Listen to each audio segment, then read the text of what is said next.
with a very special guest. Professor Joshua Cohen, philosopher from Apple University, will hold a very interesting conference in Toronto entitled Gould's Variation and Inhuman Qualities that Foster Remarkable Creativity with the Glenn Gould Foundation.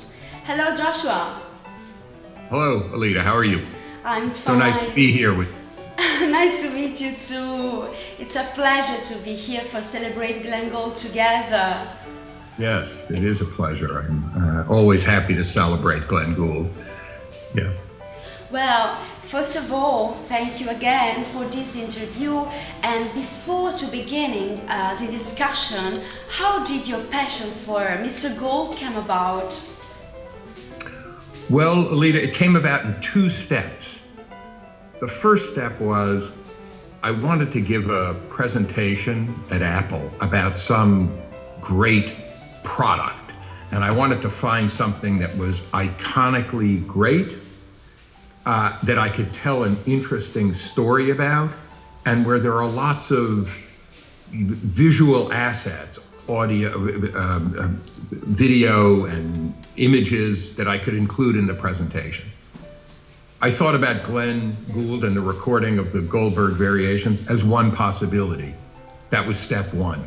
Step two was that I started to dig into the story about Glenn Gould and see the incredible array of the treasures of assets that were available, all the not just the recordings, but I've got here the complete BBC broadcasts of Glenn Gould. It's 10 DVDs from 1954 to 1977. I watched the film of Glenn Gould going to the Soviet Union in 1957. I couldn't believe he's 24 years old and people are making a film. Anyway, the more I learned about him, the more I thought this is an amazing story. That's how I got my passion for it. Wow. It was by learning about it.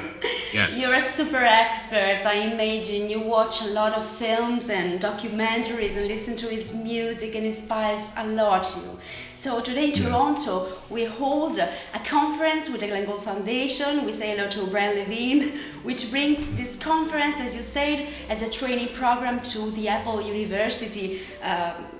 Excellence in the world of technology and beyond. I've read that best things are when you try to bring these things in what you're doing. We are curious to learn more what you're saying during this amazing conference. Yeah. So the presentation about Glenn Gould and the 1981 re-recording of the Goldberg Variations, which was then released in 1982, made in 1981. It's part of a series of presentations that I give at Apple University, which is an educational program for Apple employees. And the series is called The Best Things, as you said, Alida. And the reason it's called The Best Things, it came from a comment that Steve Jobs made about 25 years ago. He was doing an interview and he was explaining how you make great products. And he said, it comes down to taste, And then he said, it comes down to exposing yourself to the best things humans have done, and then bringing those things into what you are doing. So I thought, that sounds like a good idea, to expose yourself to the best things humans have. And the performance of Glenn Gould's recording of the Goldberg Variations seemed like a best thing, and I developed the presentation around that. That's the basic idea. Now, the core, I'm a philosopher, as you said, I'm a philosopher. So when I was thinking about Glenn Gould, I was looking for what is the really fundamental idea that he has about musical performance, about art generally and musical performance in particular, that really is the North Star, the guiding light of what he does. And what I came to is something that he said sometimes, which is that great musical performance aims at an experience of ecstasy. Ecstasy means literally, ecstasis, the Greek word means literally standing outside. You know? Now, I thought this was a really amazing idea because, first of all, it says the great musical performance doesn't only have an aesthetic purpose, it has an ethical purpose because it's about conveying an idea about the world in general. So that's the first thing.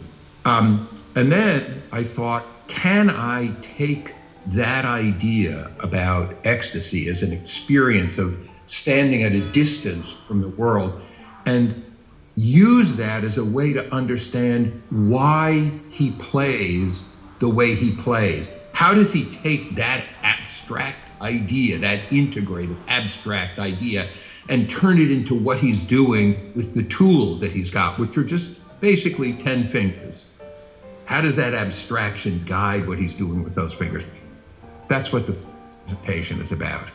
It's incredible. So Glenn, as you said, create a kind of transcendental experience for the audience also, because when we listen to him, we're very involved in his performance, and it seems he's present. When he recorded, and it seems very present. So he was not only a forerunner as a pianist, but he was also a media man and a thinker. And the question is, his message now can be considered so current and can inspire also young generations. Yes, you know, there's an amazing article that he wrote about Richard Strauss and the future of music. It's a beautiful article in which he talks about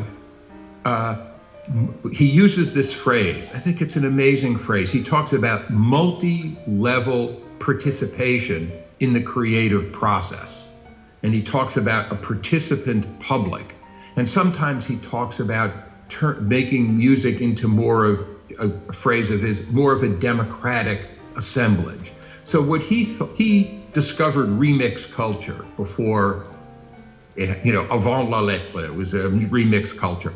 And what he realized was that these new and emerging recording technologies created possibilities not only for the composer and not only for the performer, but also for the audience to be, as he puts it, participants in the creative process. And I think he, instead of thinking that technology and the use of technology in artistic performance was somehow damaging to the human aspects of the performance, he thought of the technology as fundamentally augmenting human capacities, making the performance even better.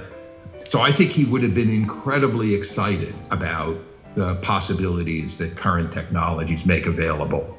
We are 100% agree with you. Agree about that? Yeah. Do you agree about that?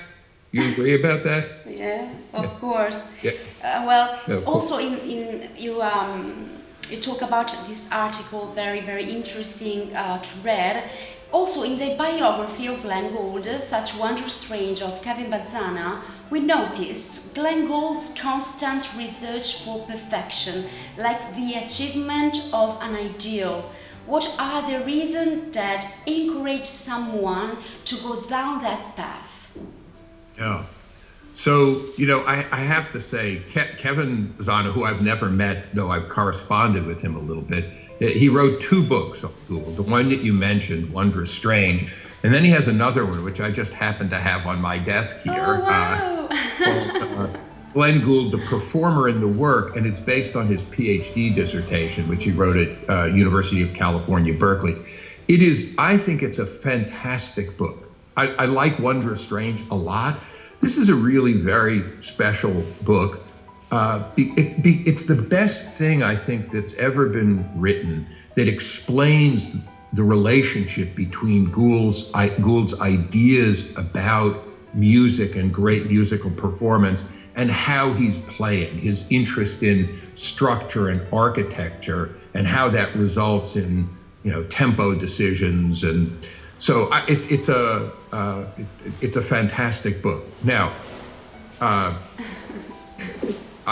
hope I get to meet Kevin sometime. I know you're interviewing him. That's great. Say hello to you also. Okay. Yeah. It's really fantastic, this book of his. Why is somebody concerned about perfection? So here's how I think about that. I have no doubt, Glenn Gould was a perfectionist, absolutely, for sure. But the thing that really interests me about Gould was not so much that he was a perfectionist, but what he thought perfection is. Perfection means making something as good as it can be. I think that's but then what I want to know is what did he think makes something good? What makes musical performance really great? When you understand that, then what he wants to do is to make it better and better. And I think, to go back to the previous comments, that what he thought, right, musical performance aims at this experience of ecstasy, and to create that experience of ecstasy, of standing outside the world, what you need to do is to create musical performances that are so enveloping, that embrace you so much, that create an architecture that you can live inside, and that's how you keep the world at a distance.